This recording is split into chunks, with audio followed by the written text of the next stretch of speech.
Well, I want to talk about another American hero, a fallen American hero, and what I call Doom America. And I got that from the spiritual advisor for the Ron and Fez show. And that's a young gentleman with a dream by the name of Don Vito, who has done nothing but try to bring love to people. And he got caught up in a little situation. Apparently, he was out doing a gig and touched some of the people. Well, let's face it, Don Vito is a bachelor. Yeah. He's always looking to meet people. And sometimes when he meets some girls, he gets aggressive. All girls like the alpha male. He touched these girls on their breast and I believe their crotches. Now, again, that's the way he rolls. Don Vito. Mm-hmm. What he didn't know is that they were like 12 and 13 years old. So this takes place in Colorado, where, you know how they are, the school shootings. There's all kinds of crazy shit that happens out there. Bad place to be arrested, Colorado. Yeah. Don Vito was got 2 different sentences that I believe ran 6 years.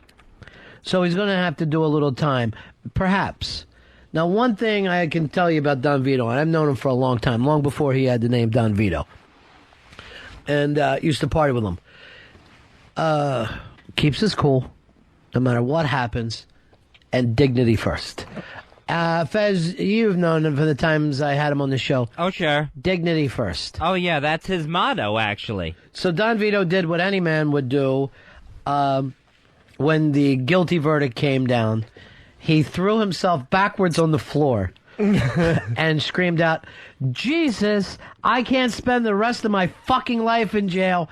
Just fucking kill me now." He starts screaming, kicking, crying. He's laying on the floor in front of all these people. Then he yells out, "I can't stand up. My legs, I can't move." So the deputies come in, they try to subdue him. He's screaming, "I didn't fucking do nothing. You can rot in fucking hell. I can't move. One of the jurors started crying and wiping tears from her face. Then he yells, now, the deputies have to come running in with a wheelchair and a defibrillator, because I guess he put on what could best be called an act. He put on a little act down there from what happened.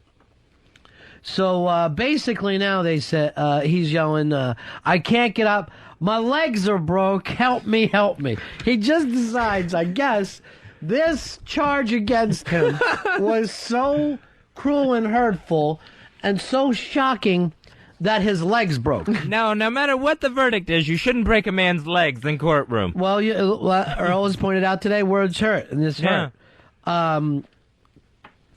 So finally, they have to drag him, he's crying, out of the courtroom in handcuffs.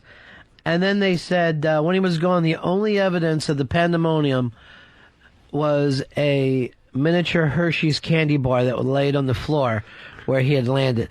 So not only did he get drugged out of there, kicking and screaming and crying, he lost his miniature Hershey bar. Can you save the snacks till after the verdict? So, rough news. Now, I only found out about this from I get home last night, and there's a message on my answer machine. I hit it, and it's Rap. Oh. Just laughing his ass off. And I can't even understand him. He's laughing, so he says, "You're gonna die in ABC News." We know Vito years and years and years ago, knew his whole family. He used to travel everywhere in a van. And then when you would get in the back of the van, there would be a keg on tap in the van, no matter where he was going. Just driving around with a van. And I've told this show on the air before. We were in the van heading from Philadelphia to Wildwood, drinking and smoking what could best be described allegedly as angel dust. So we're getting a little knick-knacked, a little dusted, heading down there. And he's up front yelling, "I want a beer, I want a beer." No one's paying attention to him. We're in the back, listening to Foghat or whatever fucking people did. And no one paid attention to him. And he needed a beer. So he put the van into cruise control, got out from the seat while we're driving down the fucking highway in Jersey and walked in the back and starts getting a beer while everyone's sitting there and sees the driver and then sees the empty thing. So we're screaming at him. We want to kill him, once we grab control of the van. And he goes, I had it on cruise control. And I go, it ain't automatic pilot, motherfucker. We're not flying at a fucking altitude where we're safe. You could have killed us all. So, obviously, this is sad news for everybody. Don Vito, in a case of what I consider mistaken identity. And they said he was playing a character. Yeah, that's from his lawyer, who was also Kobe Bryant's lawyer out in Colorado. Well, you did a better job for Kobe, motherfucker, than you did for Don Vito. But thank God the prosecution didn't call me up there. I already just told the van story. That motherfucker was playing the character 20-some years ago. I'm really shocked that they got him off the courtroom floor, because when he plants himself, he is rock steady. Yeah, he'll throw himself down and then try to choke others. He would always grab people's wings. His fucking thing was, and I'm not kidding you, this was his fighting method when he was younger. He would reach out with one hand, grab the windpipe, and squeeze. Now, obviously, the other person would start punching him in the face. He would give up that position and just sit there and hold on to the windpipe till finally the other person lost air and passed out. Wow. Amazing defense. Yeah, well, it's not a smart one. You can see by looking at his face that it's not a long-term thing to pull off. So, sad news, and I'm sure, much like Shirley Phelps Roper, that God is with him, and this will be overturned. Hopefully. I think it's going to be overturned. It'll turn into a positive. Yeah. Like the Westboro Baptist Church. Like that's for the Baptist. So it's been a rough day. We had the Pal Talk confusion. Yeah. I still haven't figured out what went wrong there. You don't have to. I'm going to take full blame for that. That's Ronnie B's mistake. I don't know how Pal Talk works. I depend on the staff, but nobody remembered. I'm the one who made the promise. No one from the staff, and then I didn't remind. So I got to do that. But that's going to be made up. And it's the big-ass room. Yeah. Where you're going to have big-ass fun, and you're going to get big-ass prizes. Go to the bar. Big-ass room. It's that simple. That's simple. And that's where we're going to have the hypnosis show. All right, then the spiritual advisor for the Ron and Fez show, $10.9 million. And now this thing with Don Vito, which is, it's a sin. It's a sin.